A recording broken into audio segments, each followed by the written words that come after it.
Hello दोस्तों, आज मैं आपके लिए एक बैंक सेक्टर का शेयर लेके आया हूँ। दोस्तों, आपको पता होगा मैं बैंक सेक्टर आपको सजेस्ट नहीं करता क्योंकि ये बैंक सेक्टर अच्छे हैं, लेकिन ये कोविड-19 की वजह से डिस्ट्रॉय हो गए हैं। मतलब यानी कि ये बहुत बैंक अभी स्ट्रगल कर रहे हैं, लेकिन उनमें से मैंने एक ऐसा बैंक को पकड़ा है जो कि आने वाले सालों में भी आपको अच्छा रिटर्न दे सकता है। और ये मैंने क्यों सजेस्ट किया है वो मैं आपको बताऊंगा। तो आगे आगे बढ़ते हैं दोस्तों। तो दोस्तों, मैं मनी कंट्रोल की वेबसाइट पे आया हूँ। मैं इस बैंक के बारे में नहीं बता रहा हूँ आपको, मैं सिर्फ एग्जांपल दे रहा हूँ। ये देखिएगा दोस्तों, ICICI बैंक में इस बैंक को ओपन कर लिया है।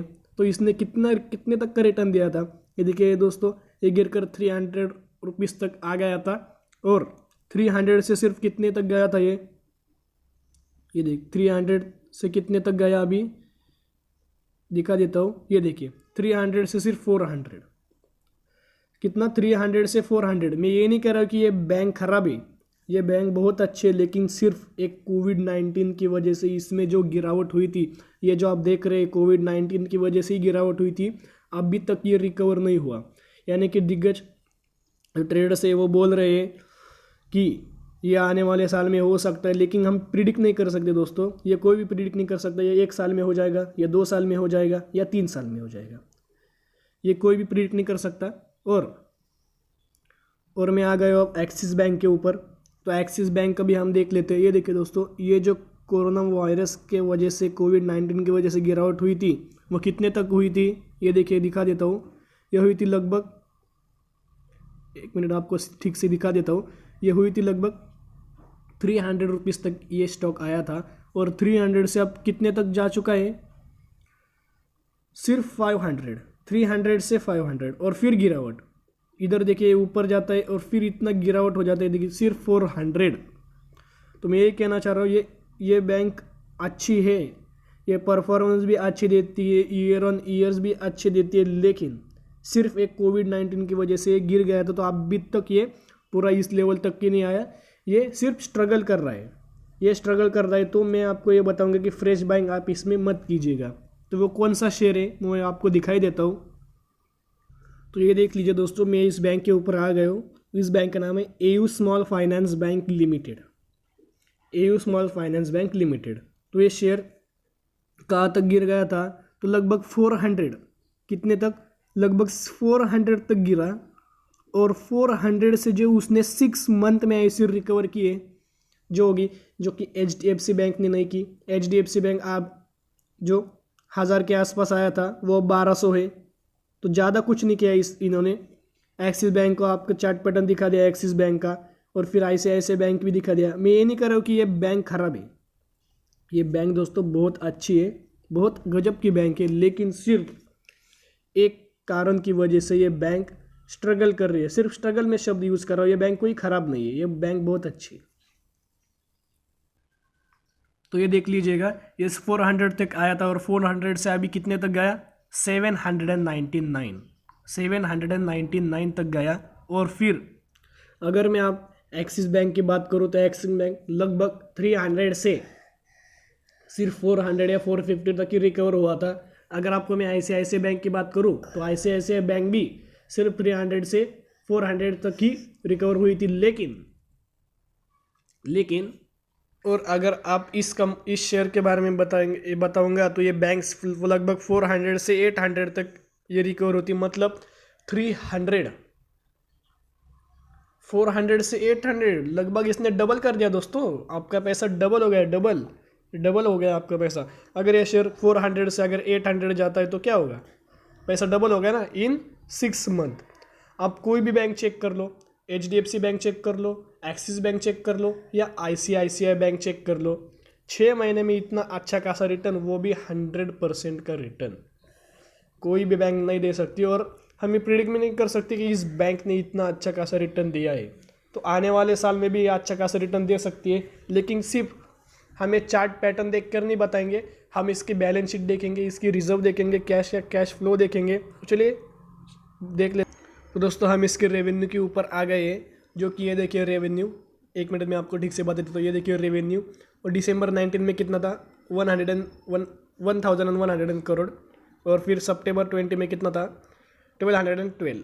तो इतना रेवेन्यू जनरेट हुआ है, मतलब 100 करोड़ की जंप, वो भी 7 या 8 मंथ में 100 करोड़ की जंप। अगर हम आगे पैरामीटर्स देख लेंगे तो ये इतना इम्पोर्टेंट नहीं है, लेकिन ये देखिए EPS इन रुपीज़, EPS मतलब EPS है जो कि अर्निंग पर शेयर, इसका जो लॉन्ग फॉर्म है अर्निंग पर शेयर है वो कितना है अभी 10, मतलब एक भी शेयर होगा तो आपके पास 10 रुपये, यानी कि इतना अच्छा खासा प्रॉफिट दे रहा है।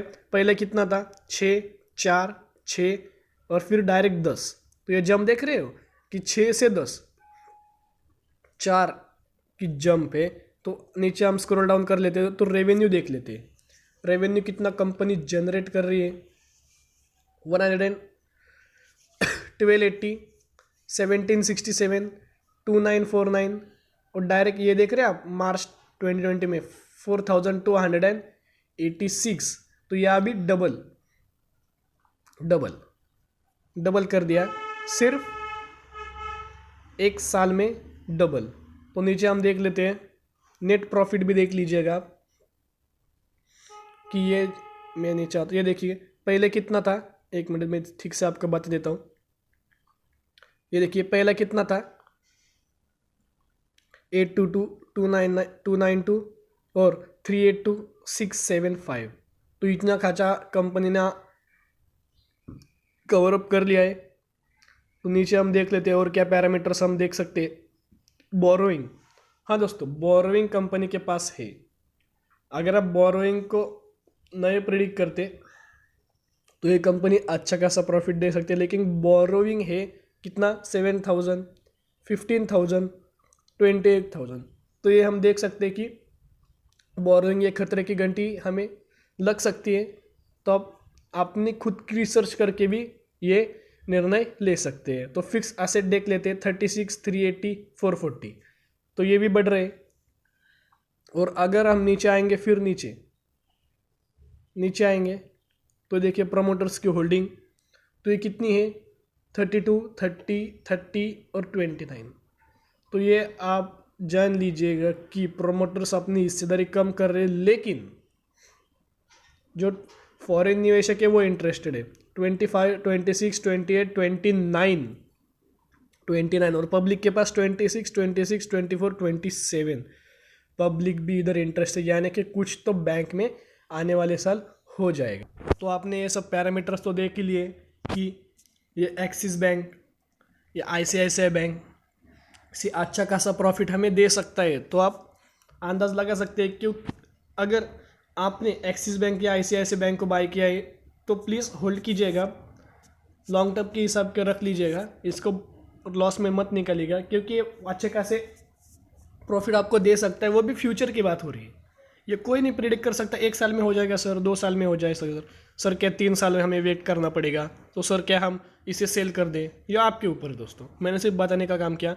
अगर आप कोई भी बैंक में अगर बाय करना चाहते हैं तो इस बैंक में आप जा सकते हैं और इस बैंक को बाय कर सकते हैं। ये मैं नहीं कह रहा हूँ, लेकिन मुझे लगता है कि इस बैंक में अगर हम बाय कर लेते हैं अच्छा खासा हमें फ्यूचर में प्रॉफिट दे सकता है। लेकिन आप बोरिंग भी देख लीजिएगा, आप इसके पास लोन कितना है वो भी देख लीजिएगा, क्योंकि ये हम खतरे की घंटी बोल सकते हैं। जितना बोरिंग हो जाएगा उतना हमें प्रॉफिट कम मिलेगा। कि जो भी रेवेन्यू अगर कंपनी जनरेट करती है तो रेवेन्यू से भी कोई तो हिस्सा वो कंपनी बोरिंग में दे देती है, क्योंकि उनको वो पे करना पड़ता है। तो आप ये सब पैरामीटर्स देख लीजिएगा दोस्तों। तो आशा करता हूँ दोस्तों आपको ये वीडियो पसंद आएगी। तो दोस्तों फिर मिलेंगे, बाय।